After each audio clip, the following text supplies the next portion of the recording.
I'm Tom Fitton. I'm president of Judicial Watch, and welcome to our special panel on unanswered questions in the Benghazi matter.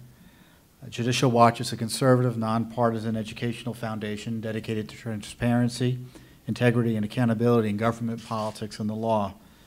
Through our educational activities, we advocate high standards of ethics and morality in our nation's public life and seek to ensure that the political classes do not abuse the public trust given them by the American people. Judicial Watch does not endorse or oppose candidates for public office. Wednesday marks two anniversaries, both the 12th anniversary of the 9/11 attacks of 2001 and relatedly, the one-year anniversary of the Benghazi terrorist attack that saw the murders of 4 fine Americans, Ambassador Christopher Stevens, U.S. Foreign Service Specialist Sean Smith, and former Navy SEALs Glenn Doherty and Tyrone Woods. Stevens was the first ambassador killed in the line of duty since the 1979 shooting of Ambassador Adolph Dubs in Afghanistan. Our esteemed panelists will provide details of the scandal, the Benghazi scandal, that has seen unprecedented lying by our government about the attack. Lying, in my view, to help this president's re-election campaign at the time.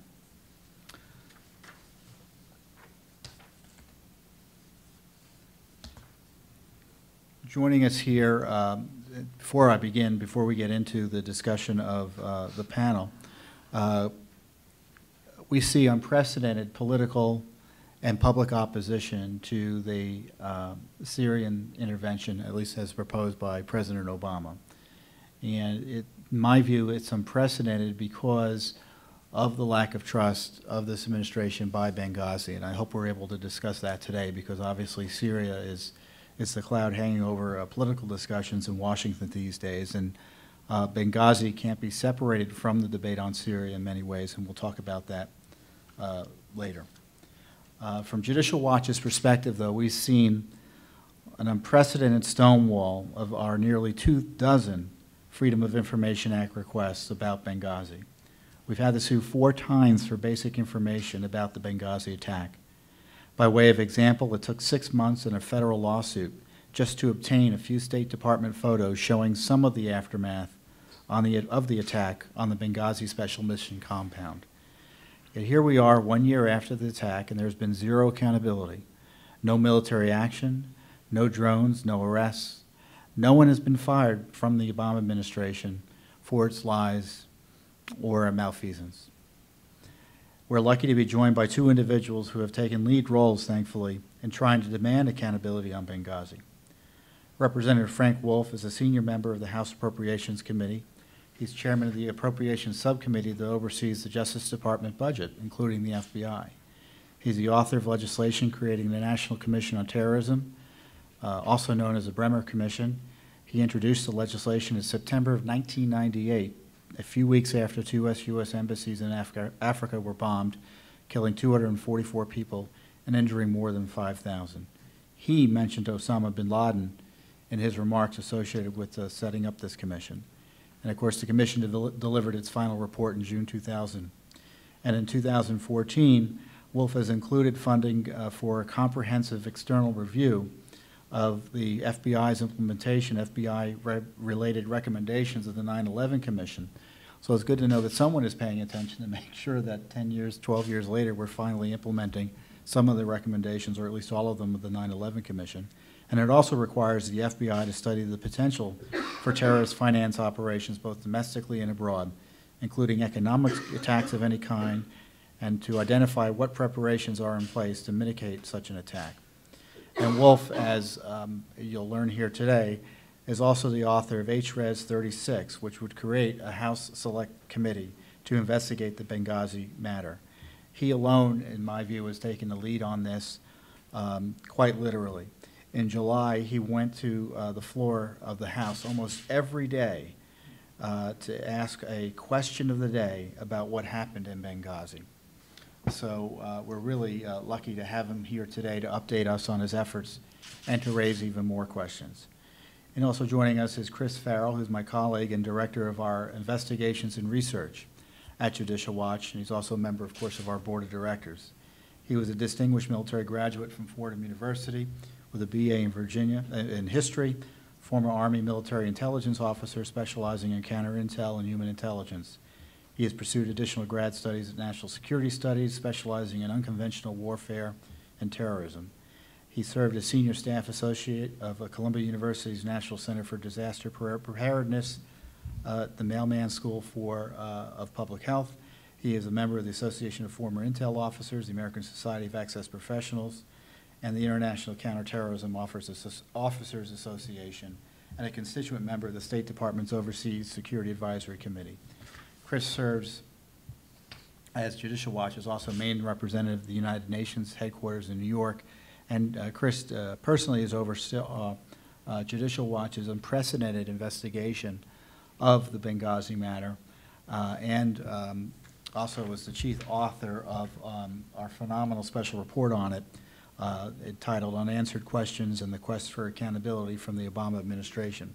So Chris will detail new disclosures that we have as a result of our investigations and lawsuits.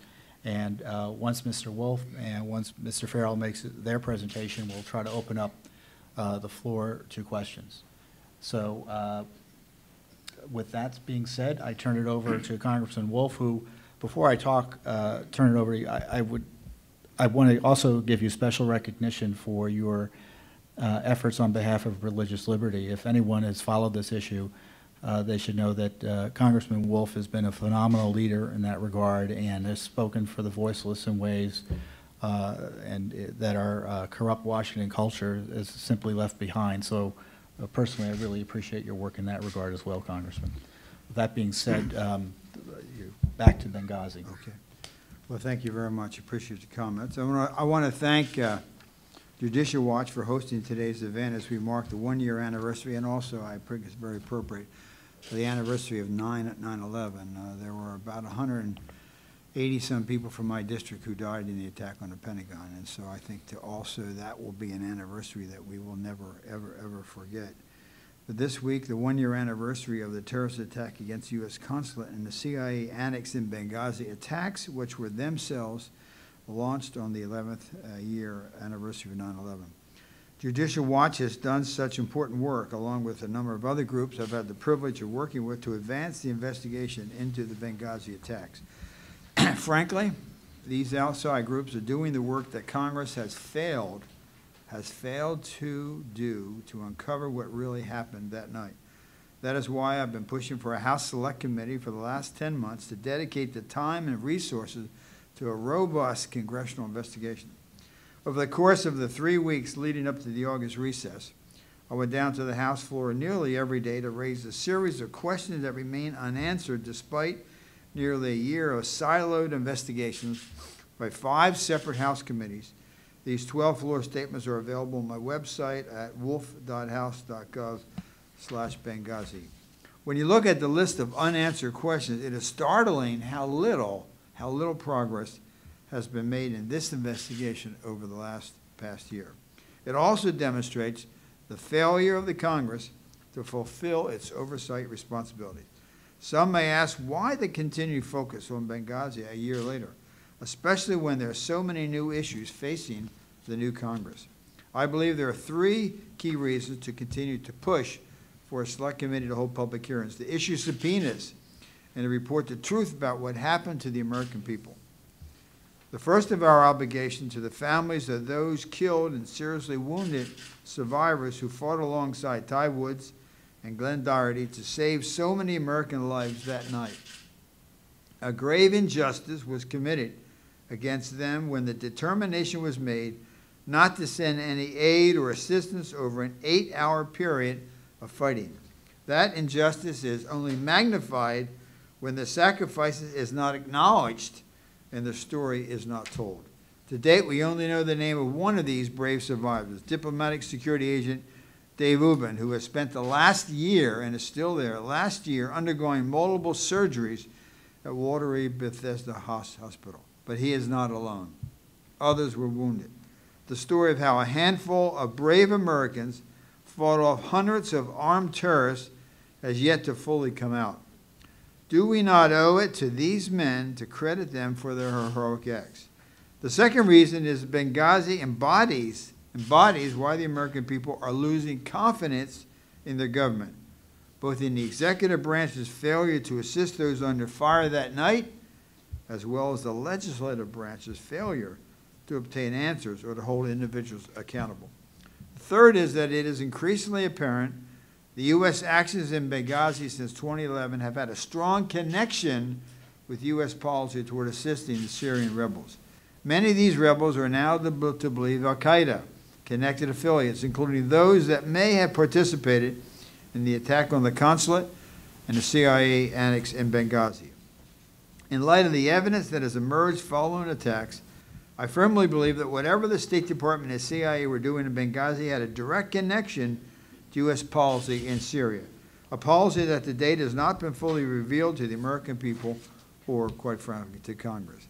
While troubling in isolation, it is all the more important so in light of the President's request to Congress this week to authorize military intervention in Syria.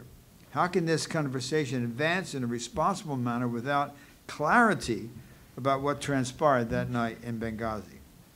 2 weeks ago, respected national security reporter Bill Gertz wrote in the Washington Free Beacon that, quote, U.S. intelligence agencies earlier this month uncovered new evidence that al-Qaeda-linked terrorists in Benghazi are training foreign jihadists to fight with Syria's Islamist rebels, according to U.S. officials. Ansar al-Sharia, the al-Qaeda-linked militia that U.S. officials said orchestrated the September 11 attacks on the U.S. diplomatic compound and a CIA facility in Benghazi, is running several training camps for jihadists in Benghazi and nearby Darna, another port city further east, officials said, end of quote. The article went on to say, quote, at the time of their arrest, the Tunisians stated that they were trained in small arms use and were on their way to join Syrian rebels by traveling first to Benghazi, then Istanbul, and overland across Turkey into northern Syria. I also noted that, quote, U.S. intelligence agencies believe Libya has produced more jihadist rebels for the Syrian conflict than any other outside nation. Continue to quote, some 20% of foreign jihadists in Syria came from Libya, and several hundred are currently in the country. Continue to quoting, over 100 Libyans were reported killed in Syria fighting for such rebel groups as al-Nusra Front, the Islamic State in Iraq and Levant, Brigade, the Ahrar al-Sham, and al-Nusra offshoot. U.S. involvement in weapons collection in Benghazi goes back even further.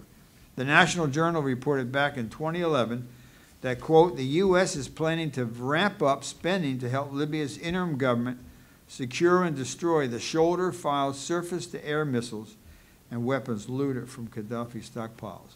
A senior State Department official said Clinton will tell Libyan leaders that the U.S. contribution to these efforts will go up to $40 million, end of quote. The same article noted that, quote, the U.S. has already spent $6 million on its unconventional weapons disposal efforts, sending a quick reaction force of weapon experts to Libya by October 2011. It is particularly noteworthy that during the same time period that the U.S. was engaged in collecting weapons in Libya, respected national security reporter Mark Rosenbaum on August 1 of 2012 wrote, quote, that President Barack Obama has signed a secret order authorizing U.S. support for rebels seeking to depose Syrian President Bashar al-Assad and his government. U.S. sources familiar with the matter said Obama's order approved earlier this year and known as an intelligence finding broadly permits the CIA and other U.S. agencies to provide support that could help the rebels oust Assad, end of quote. The article goes on to say the White House is for now apparently stopping short of giving the rebels lethal weapons, even as some U.S. allies do just that, and precisely when Obama signed the secret intelligence authorization, an action not previously reported could not be determined. However, Hassanbal also reports the following information. A U.S. government source acknowledged that under provision of the presidential finding, the United States was collaborating with a secret command center operated by Turkey and its allies. And NBC said, quote, the shoulder-fired missiles, also known as manpads, have been delivered to the rebels via Turkey, end of quote. Is it possible that the president's intelligence finding included an authorization for the weapons collected in Libya to be transferred to Syrian rebels? Was the CIA annex in Benghazi being used to facilitate these transfers? I believe there is now enough evidence suggesting this that it demands a clear explanation. Last month, the Washington Examiner, Susan Crabtree, reported on comments made by an attorney for one of the Benghazi whistleblowers suggesting that as many as 400 surface-to-air missiles were stolen by terrorists in the attack on the U.S. facilities in Benghazi last year. Crabtree also noted that although State Department spokesman Marie Harf would not comment on the matter of the stolen weapons, quote, Harf said the U.S. has devoted $400 million to assist the government of Libya in securing and disabling stockpiles of at-risk conventional weapons and ammunition, end of quote. I think most everyone would agree that $400 million is a sizable amount of money. As a senior member of the House Appropriations Committee who serves on a subcommittee that funds the State Department and other foreign assistance programs, I sent a letter today to both the President and the Secretary of State asking the following questions. One, what is the total amount of appropriated funding spent on weapons collection, transfer, and destruction since 2011? Under what authority was this funding used? Two, did the State Department and or the CIA award contracts to any U.S. or foreign contractor for assistance with the collection, storage, transportation, or removal of the collected weapons? If so, what are the names of the contractors, and what is the total value of the contract? Three, did the U.S. work with any foreign government or agencies in collecting and disposing of these weapons? If so, which foreign government or agencies were involved, and what was their role in the collection process? Four, were the collected weapons ever held or stored at either the U.S. consulate or CIA annex in Benghazi during the collection process? Five, did the collected weapons remain in warehouses in Libya, or were they transferred to the U.S. or another country for disposal? If so, whose custody were the weapons ultimately transferred to for storage or destruction? Six, how does the State Department confirm the destruction of these collected weapons? Is it a certification provided to the department? And seven, more importantly, at any point in time, were these collected weapons transferred to Syria and were ever obtained by opposition fighters, including jihadist fighters? When Dan and I were out in the region, we were in February, we went to Egypt and Lebanon. We went down into the Bekaa Valley.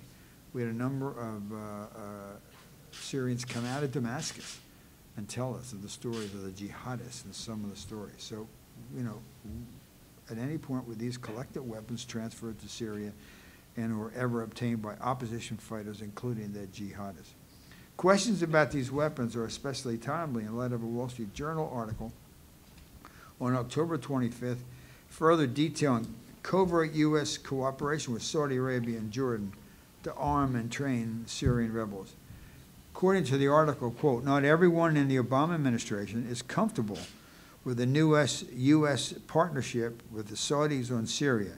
Some officials said they fear it carries the same risk of spinning out of control as an earlier project in which Prince Bandar, who incidentally used to live in my congressional district, was involved in the 1980s CIA program of secretly financing the Contras in Nicaragua against the leftist government. The covert program led to criminal convictions for U.S. operatives and international rebukes. Quote, this program has the potential to go badly, one former official said, citing the risk weapons will end up in the hands of violent anti-Western extremists. And keep in mind, if you read the book A Looming Tower, it points out that the Saudis funded all of the madrasas up on the Afghan-Pakistan border that actually led to 9/11. And if you know who was involved in 9/11, the overwhelming majority were the Saudis. I would not trust Prince Bandar and the Saudis with regard to this. This article notes that the program was begun in mid-2012, in which prior to the Benghazi attack by former CIA Director David Petraeus, and has been continued by his successor, John Brennan. Were these rebels being armed with weapons collected in Benghazi? Again, there's reason to believe this may be the case, and a clear explanation is warranted. That's why I'm calling for the Congress to hold a public hearing with both former Director Petraeus and current Director Brennan to determine what was going on at the CIA annex in Benghazi and what role it played in the collection and disbursement of weapons collected in Libya, specifically with a focus of trying to understand how the annex may have supported CIA efforts to arm and train Syrian rebels. This hearing would preferably be held by a select committee, but there's no reason the House Intelligence Committee cannot hold a public hearing, and if it's not public, forget about it. If it's not public, forget about it, with these two men immediately. Given the pending request for authorization to use military force in Syria, it is more important than ever that the Congress understand U.S. support and assistance to the Syrian rebels, or whether groups responsible for the American deaths in Benghazi may have been at the same time benefiting from U.S. assistance in Syria. Before Congress can make an informed decision about military intervention in Syria, Benghazi should be more fully understood, as the two are intimately related and may have a direct bearing on U.S. national security. Unfortunately, transparency has not been the order of the day. The Obama administration has reportedly applied tremendous pressure to silence those survivors, along with others who witnessed what happened that night in Benghazi. As many of you know, on August 1, CNN reported that, quote, the CIA is involved in what one source calls an unprecedented attempt to keep the spy agency Benghazi secrets from ever leaking out. Since January, some CIA operatives involved in the agency's mission in Libya have been subjected to frequent, even monthly, polygraph examinations, according to a source with deep inside knowledge of the agency's working. The goal of the questioning, according to sources, is to find out if anyone is talking to the media or Congress. It is being described as pure intimidation, with the threat that any unauthorized CIA employee who leaks information could face the end of his or her career. Additionally, according to a trusted source that has contacted my office, many, if not all, the survivors of the Benghazi attack, along with others at the Department of Defense and CIA, have been asked or directed to sign additional non-disclosure agreements about their involvement in the Benghazi attacks. Some of these, quote, new NDAs, as they call them, I've been told were signed as recently as this summer.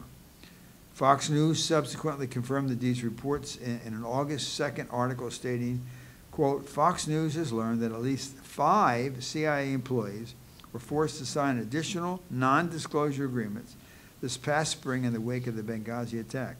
These employees had already signed such agreements before the attack, but were made to sign new agreements aimed at discouraging survivors from leaking their stories to the media or anyone else. Given the tremendous pressure being brought to keep these people silent, one must ask, what is the administration afraid of? What will the survivors disclose to the American people if given the opportunity to speak? Shortly after I delivered a series of floor statements raising unanswered questions about Benghazi, my office received a call from a man saying he knew a CIA employee who has retained legal counsel because he has refused to sign an additional NDA regarding a non-disclosure agreement regarding the September 11, 2012 events in Benghazi.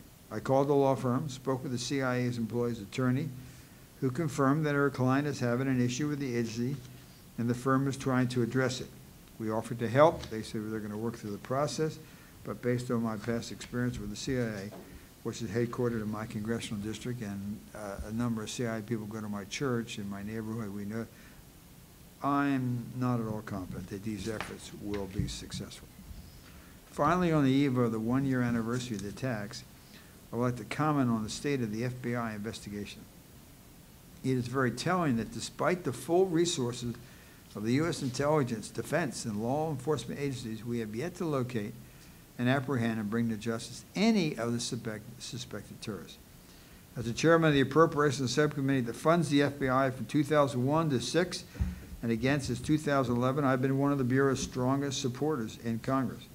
However, I'm deeply disappointed in both the Bureau's failure to make progress and the manner in which this investigation has been used as a cover or as an excuse by the Obama administration officials to refuse to comment on what happened that night. Even at the beginning, and I won't get into the classified, what they said, The first one we had is every question would go to, Hillary would say, the others would say, we really cannot comment because the Bureau, and the Bureau guys at the end, is actively investigating. This is an active investigation, so therefore, we cannot comment. Consider that in May, the Associated Press reported that, quote, the U.S. has identified 5 men who might be responsible for the attack on the diplomatic mission in Benghazi, Libya last year, and has enough evidence to justify seizing them by military force as suspected terrorists, officials say. But there isn't enough proof to try them in a U.S. civilian court, as the Obama administration prefers. The men remain at large while the FBI gathers evidence. It was in May. The failure to detain these suspects a year later and nearly 5 months after they were supposedly identified represents a stunning abdication of responsibility on the part of this administration. When will the FBI be able to gather enough evidence to use in a civilian trial against them if they are denied access by countries because the administration refuses to use the tools of American diplomacy to bring pressure to bear on these countries? Any crime scene to which law enforcement officials are denied for a day, much less a week, must be considered compromised, and it took a number of days before the Bureau got in, and you've seen the story of CNN and others talk to some of these people well before the Bureau got on the scene. There is one very telling example of this administration's failure to bring diplomatic pressure on countries to support the FBI investigation. Last fall, Tunisia obtained the first suspect in the Benghazi terror attack, Ali Harzi, H-A-R-Z-I, after he was deported from Turkey in the weeks following the attack. Tunisia, despite being the beneficiary of more than $300 million in U.S. foreign aid, they're actually called a Millennium Challenge country, meaning they're better than most. They're sort of better, and because of that, they're going to get more aid and more assistance. They refused to allow the FBI access to the suspect for nearly 5 weeks. It was only after congressional threats to cut off the aid that the government of Tunisia reconsidered its position. Ultimately, the FBI interrogation team returned after being on the ground for 5 weeks, returned to Tunisia, and was allowed just 3 hours to interview Harzi with his lawyer and a Tunisian judge present.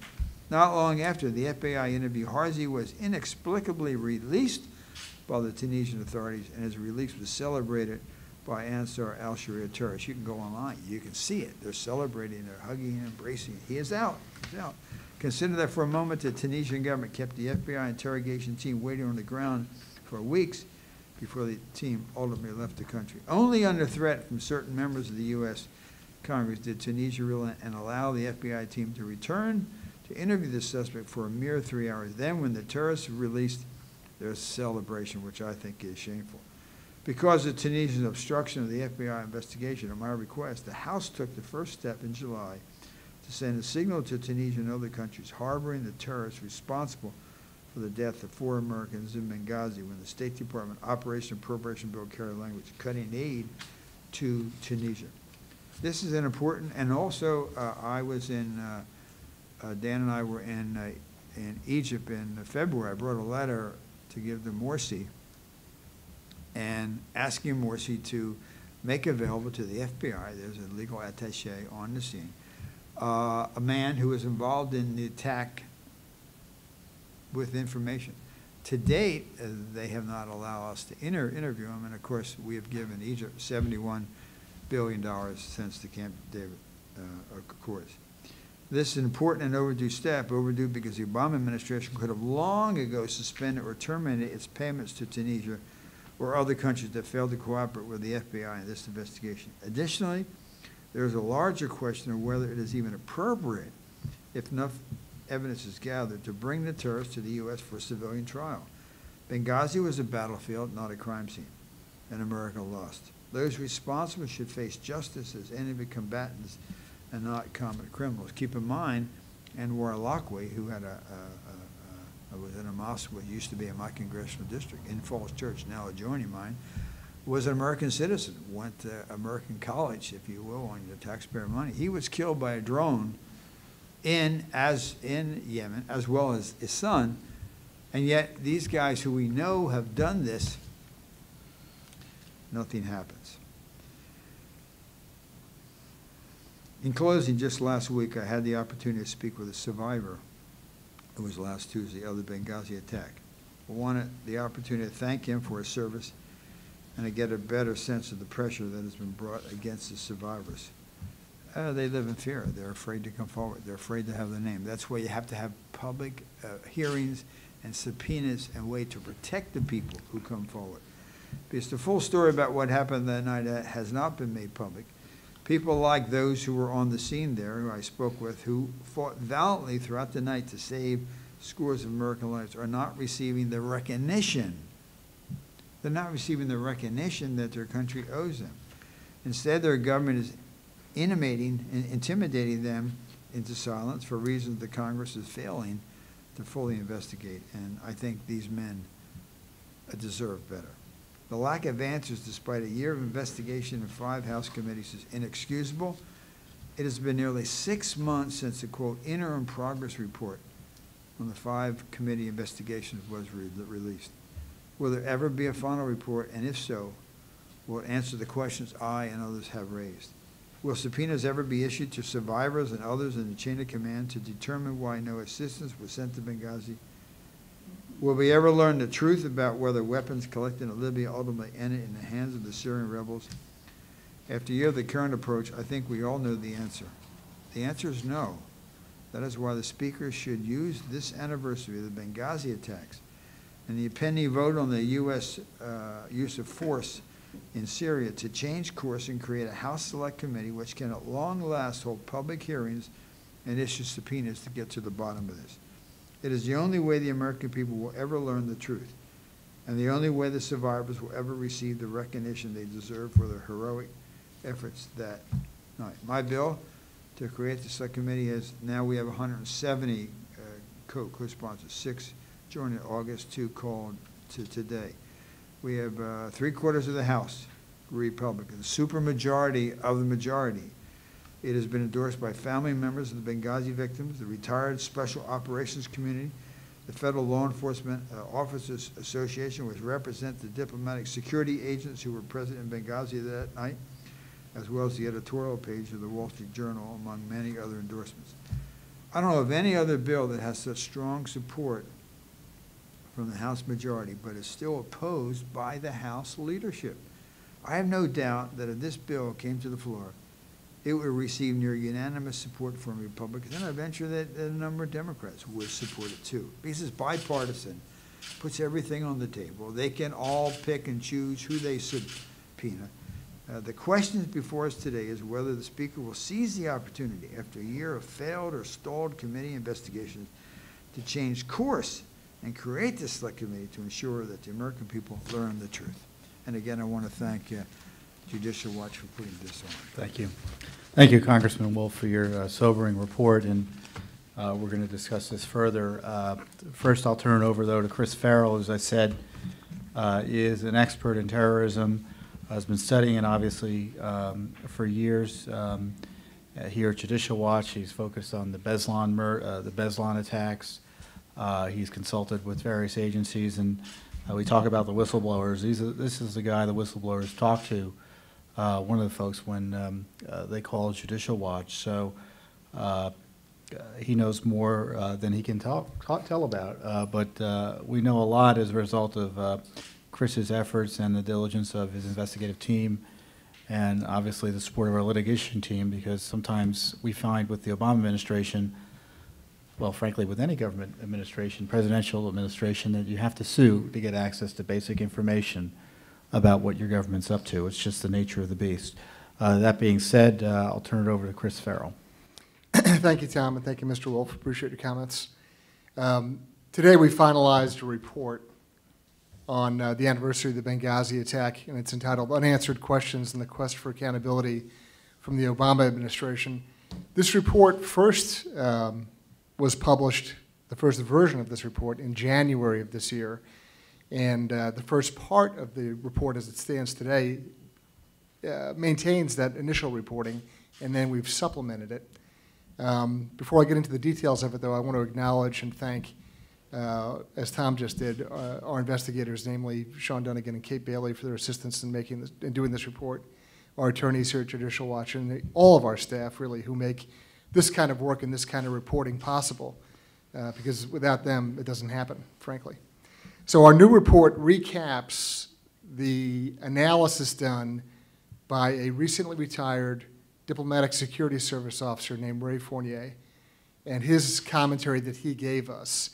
That report that we produced in January of this year was based upon Mr. Fournier, based upon Ray's analysis and his knowledge of the diplomatic security service, what was going on at the State Department was very fresh. He only retired in December, so he had weeks-old knowledge of process, procedures, standards, routines, all the mechanics of what goes on within the State Department. That initial report we produced in January goes through the Accountability Review Board that the State Department established and really kind of takes it apart. It disassembles the ARB reporting that Ambassador Pickering and Admiral Mullen did and provides some very pointed questions. So pointed, in fact, that if you go and review the report today, none of those questions have been answered. Not one. We're months down the road from that initial report in January. We've had 5 or 6 congressional committees conduct investigations, and they still haven't answered the questions from January.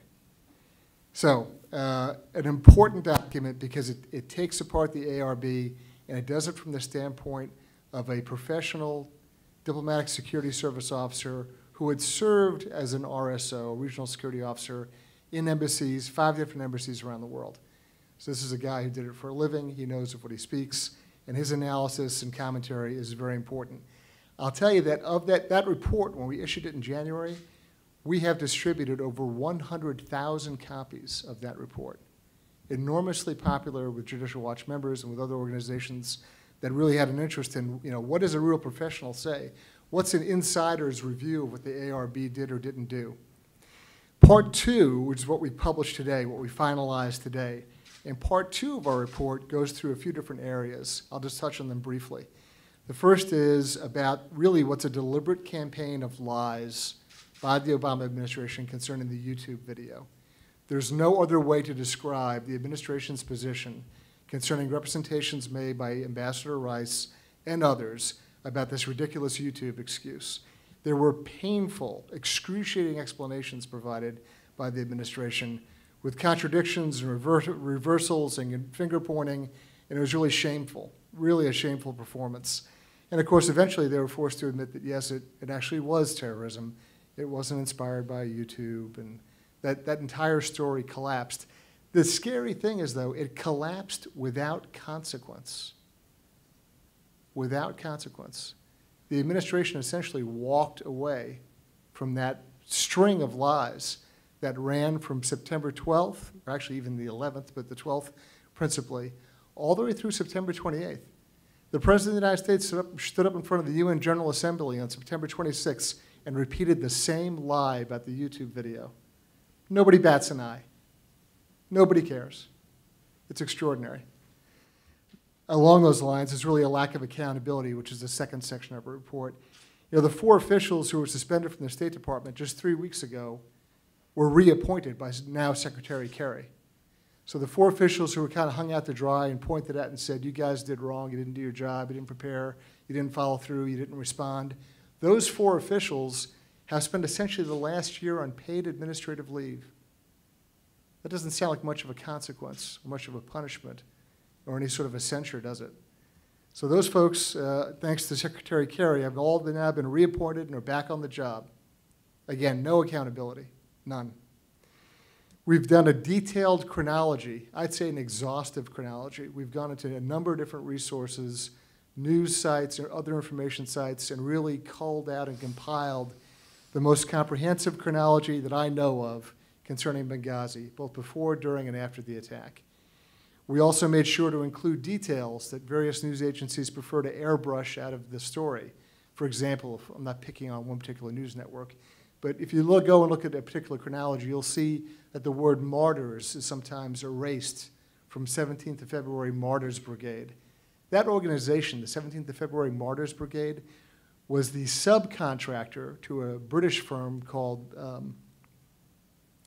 can't think of the firm right now, but nonetheless a British firm who conducted the security for our Blue Mountain, that's correct, Blue Mountain Group.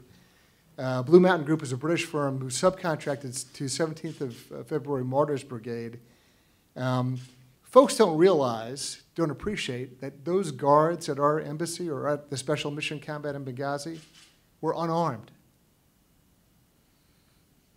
People would think that guards would have arms, particularly in that environment, protecting a special mission compound. A requirement of the contract is that they be unarmed due to cultural sensitivity in the area. It's pretty remarkable stuff. So we've included details like the use of the word martyrs where it's appropriate, and that we have not airbrushed out details like that. And then there's a whole section on loose ends and unanswered questions. And the problem there is where do you stop? I commented to Tom via email a couple days ago. I said I could just keep going, but at a certain point we have to just kind of draw the line and say enough's enough. So we highlighted some unanswered questions. Things like the only person that's been arrested concerning this entire event at Benghazi is the poor slob who made the video, went up on YouTube. That kind of sloppy spoof video that made fun of Muhammad, the controversial video that everyone kept pointing to. The only person in jail is him. None of the terrorists, none of the folks involved in failing to protect our citizens, just the guy who made the video. That's quite telling, I think. Media members have been able to go out and interview Katala, one of the guys who's at least pointed out as being instrumental in leading the attack on the consulate. It took 3 weeks for the FBI to get into the country. Why? Colonel Bristol, a United States Marine Corps officer assigned in Stuttgart, Germany as a rapid reaction special operations force in theater to respond to these sorts of things, he wasn't made available for weeks. Suddenly he was made available, but when he was, it was only in classified hearings. I'm sure he has something to say. No public comment. And then really the big question, why was Ambassador Stevens even there? What was he doing in Benghazi? Why that day? Why that time? For what purpose? The next section of our report is entitled, What Difference Does It Make? As infamously asked by then Secretary Clinton. An extraordinarily arrogant thing for her to say in front of Congress, in front of the senators who were questioning her, and really a shameful cowering. I don't know the man personally, but Senator Johnson just was beaten into submission. She barked and bellowed about what difference does it make, and Senator Johnson simply backed down. You didn't hear anybody follow up. No one said, well, it does make a difference, and yes, you will answer the question. There was no follow-up. Senators act like whipped puppies. It's extraordinary. There's no accountability. So there's shameful cowering. I mean, here's perspective. If you ask what difference does it make, then also ask, as Congressman Wolf just talked about, why are people signing non-disclosure agreements and being polygraphed? What difference does it make? Okay, well then why the NDAs and why the polygraphs? Align those two thoughts. You can't. So there are some questions that do make a difference. Congressman Wolf's questions are excellent. We've included them in our report as well. There's 5 congressional committees. All have failed, essentially. They've all done their little bit and asked their string of questions, but they're essentially disjointed and uncoordinated in their inquiries. And there's a problem in that once the press conferences and the television sound bites are over, the American public is left with little or no meaningful follow-through. And so a single select committee, as Congressman Wolf has suggested, with the power of subpoena and the ability to take sworn depositions, would make quite a difference. I'm going to close with those comments, just reminding folks that it's your obligation as citizens, and it's our obligation as Judicial Watch, really to demand accountability and to be persistent and to never forget. And if you do those 3 things, we might eventually get to an answer. Thank you. Thank you, Chris Farrell. You know, just to provide additional context, the president was running for re-election with the campaign slogan, as Joe Biden famously said, Bin Laden is dead, GM is alive. And there was this attack in Benghazi. They knew immediately it was by al-Qaeda elements, yet they repeatedly lied, as Ambassador Rice did famously on all 5 television Sunday talk shows shortly thereafter. Hillary Clinton lied. Mr. Obama lied by omission and misdirection, all to protect their presidential campaign from having to deal with an al-Qaeda attack in the middle of the campaign. So we have the lies as being one scandal, and then in retrospect we see the lack of preparation and the concern about lack of security in Benghazi that should have been there that wasn't, and the runaround that was done to set up a compound that did not have the proper security. We know that was a scandal as well, and it's still an open question as to whether there is adequate security in other similarly situated compounds and where the State Department or the CIA or U.S. representatives are conducting business in dangerous places. And of course, there's the aftermath of Benghazi. What happened in the hours after the attack? Why wasn't there support? Why, after a nearly a full day, were our CIA men held out to dry in that separate attack that took place after the attack on the initial consulate? You have to remember there were hours and hours that passed before a second wave of attacks, and no force was brought to bear of anything substantive to protect those men.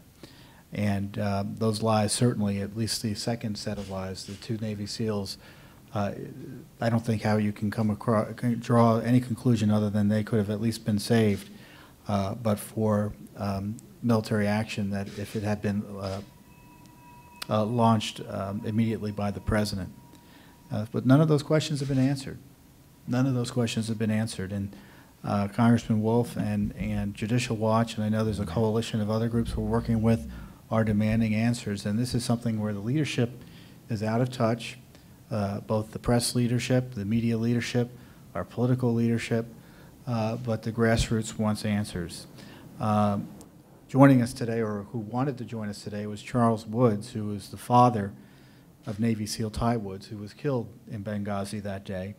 And he asked me to read the following statement. It's been almost a year since my son Ty Woods sacrificed his life defending 30 Americans at the Benghazi consulate. After 1 year, we still do not have the answers.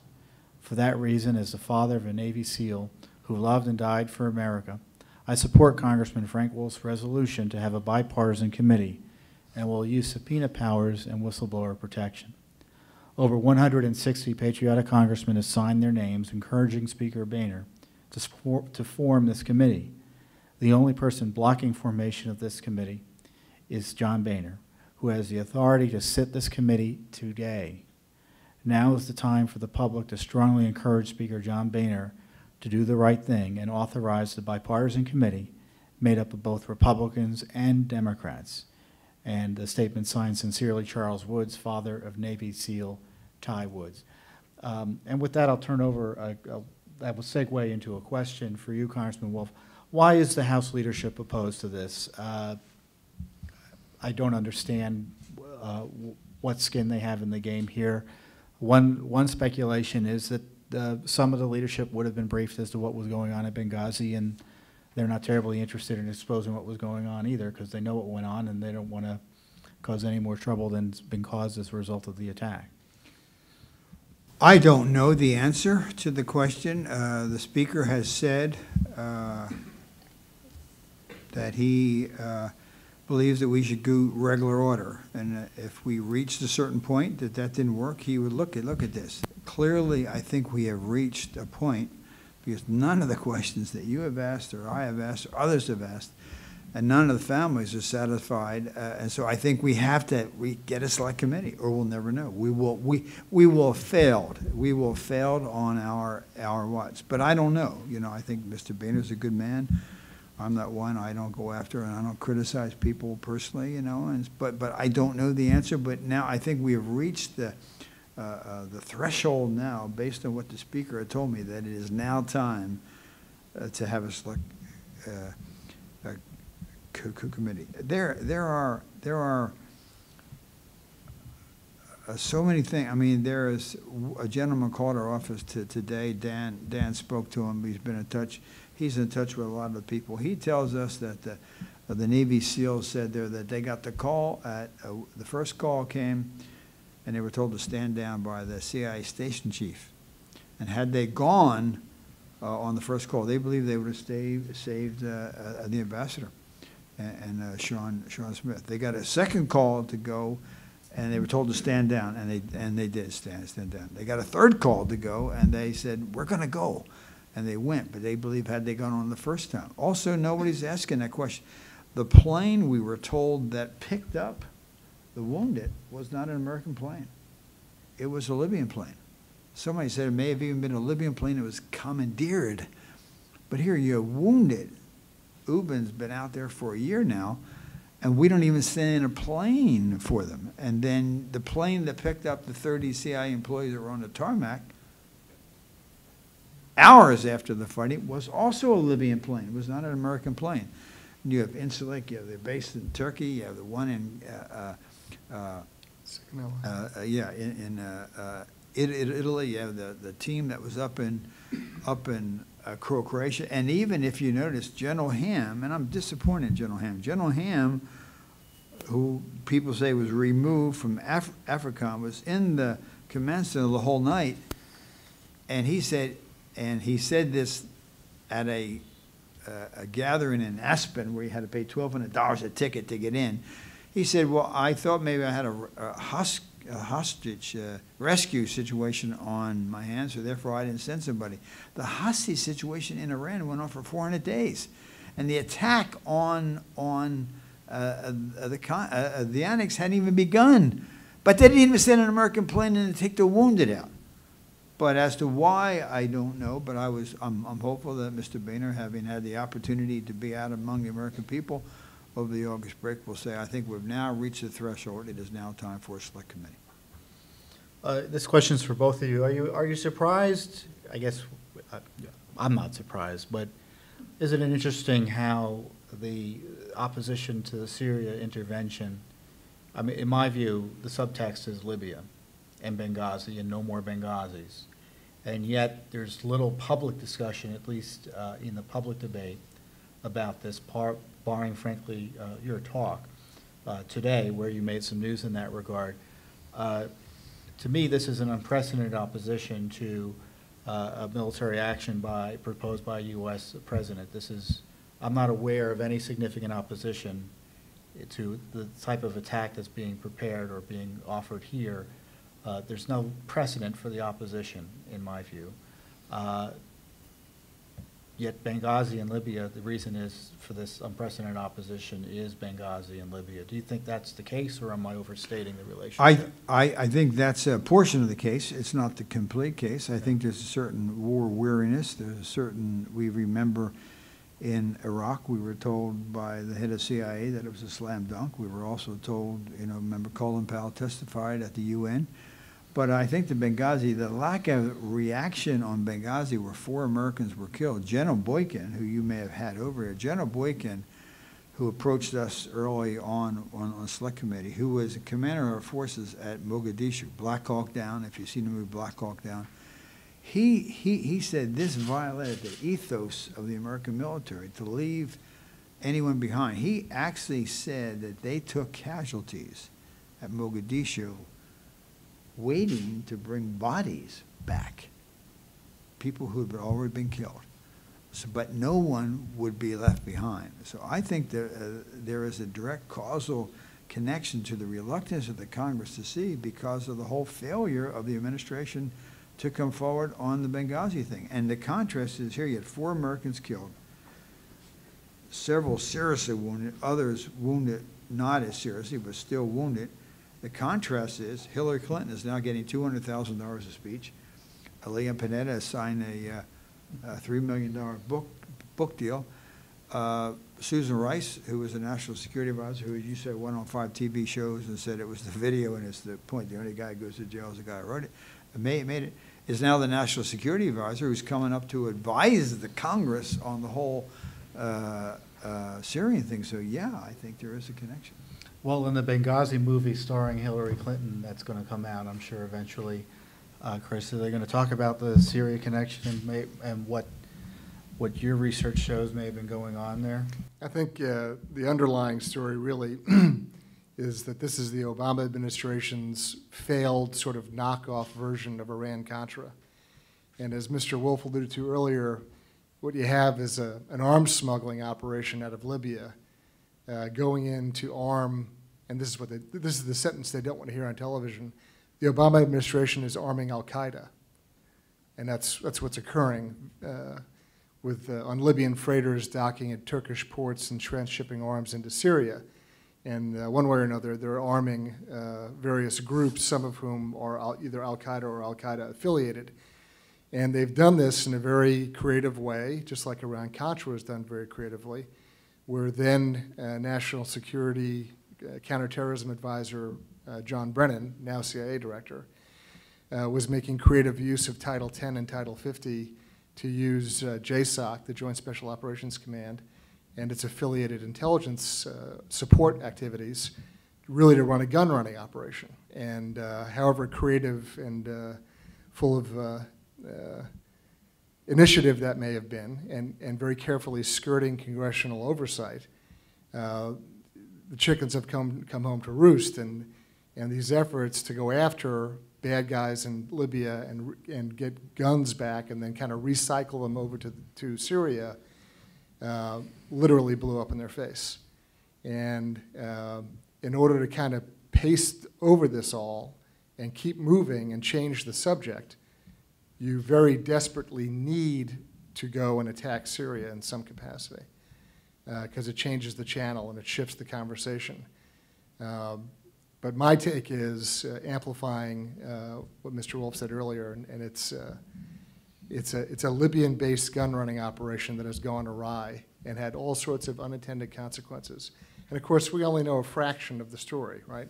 There's a whole other sort of alternative universe out there of guys in the intelligence and military worlds doing good things that they should do. And that's kind of the problem that we create. We've got very brave, very smart guys in the intelligence world and the armed forces who we ask to do nearly impossible things, and sometimes the impossible as well.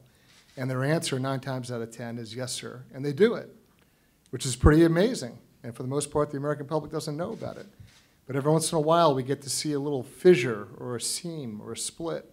And I think that's what we've seen here. And then you start pulling on the string, and it gets politically embarrassing.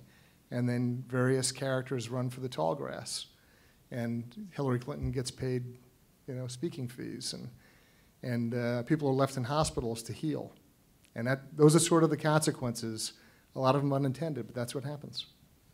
Well, I don't think we have enough time to give any questions a fair response. So, Congressman, I'll let you close out, and you could give us any timeline of upcoming dates and action items we need to be concerned about as we move forward here. Obviously, the Benghazi week, the anniversary week, is being subsumed in many ways by other events, but that always happens. There's always something competing with important issues in the news, or issues that we think ought to be important in the news. So what are the things we need to be looking for? What time frames are we talking about? And some next action steps. Well, we're going to continue to do dear colleague letters. There are some other things that are pending that we're not saying until we find out. As we find things out, we do. I think we have probably set a record for dear colleagues in the House. I think we're making some people mad, actually. Dear colleague letters are... Dear colleague letters are letters you send to other members, asking them to co-sponsor the bill and telling them something. We even had a call from a couple saying, Mr. Wolf sending too many dear colleague letters out. But this is truth, and I think we're going to continue to do that. And groups like yours and others have really, you all have really done the heavy lift. Because if it hadn't been for the grassroots contacting members, a lot of members would not be on. They're busy, they're doing other things. So we added 2 today, 3. We added 3, wow. 3 today. So, they're coming back, and as they hear and all, and so we're not going to stop. I'm going to keep doing this until this Congress, runs out of steam and denies or picks it up. I've also said that I'm not interested in serving on a select committee. I'm not trying to, do something that I would be part of it, I would hope. And I'm happy if Darrell Ice is the chairman of it, or Mike Rogers is the chairman, or Ed. I don't have any favorites. They're all good people. They're all my friends. But I think you need, and one of you said it, you need a unified, coordinated effort. And failure to have that, because the administration can tell this committee one thing, this committee another thing, And you don't know, you have to have one staff director, and you have to prep for the hearings, so that if we're asking these hearings and they avoid it, you can't have the 5-minute clock to say 5 minutes, it's going to end. Then you have to be able to come back again with a question, and come back again, and then if I failed, you can come in, and whereby the members are briefed and really coordinated, they have the questions and they're able to follow up. By having a select committee, you're not limited to this 5 minutes. I used to serve on a committee that the member used to bring a little 5-minute hourglass, and they'd go like this, they hear when they would go like this. Well, the witness would look at the hourglass and know, if I keep talking and I take you up to the 5 minutes, it's over. And so you can't have 5 minutes. It may take a half an hour to bear in. And some members will specify on what took place at the annex. Others will take what took place at the consulate. Others will take what weapons, where are they? So there isn't any deadline. We're just going to continue to push. And for all of you, Judicial Watch and others, and all who have been helpful, I am very, very grateful, because I think you have made the difference. Well, thank you. We appreciate your leadership. So those of you on the internet and here, obviously a key step would be to encourage your member of Congress to support Congressman Wolf's efforts. It's HRES 36, right? Right, correct. And is there a discharge petition associated There with it? is, but the discharge petition is not going to, I appreciate their efforts, but Right. there's been a history of members not signing petitions, and so why do we want to go all the way back to 3 when we are at 171 now? On the bill, So on the basic that's bill. it, and we get to 200. Mr. Boehner will have to say, I think this is an idea that has come. It's like the rain. He can't do anything about it. It's going to happen. Right. Well, thank you again, Congressman Wolf, for your leadership on this important issue, and thank you, Chris Farrell of Judicial Watch, and thank you all who are attending and on the internet. And we'll be keeping you updated on the Benghazi scandal as events warrant. You can learn more about Frank Wolf's efforts at his website at house.gov/wolf. Wolf, yes. And at Judicial Watch at judicialwatch.org. Thank you very much again for your time this Thank you afternoon. very much. Thank you. If I can talk to the two of you, oh, sure. If I can, Chris, and I want to bring 2 of my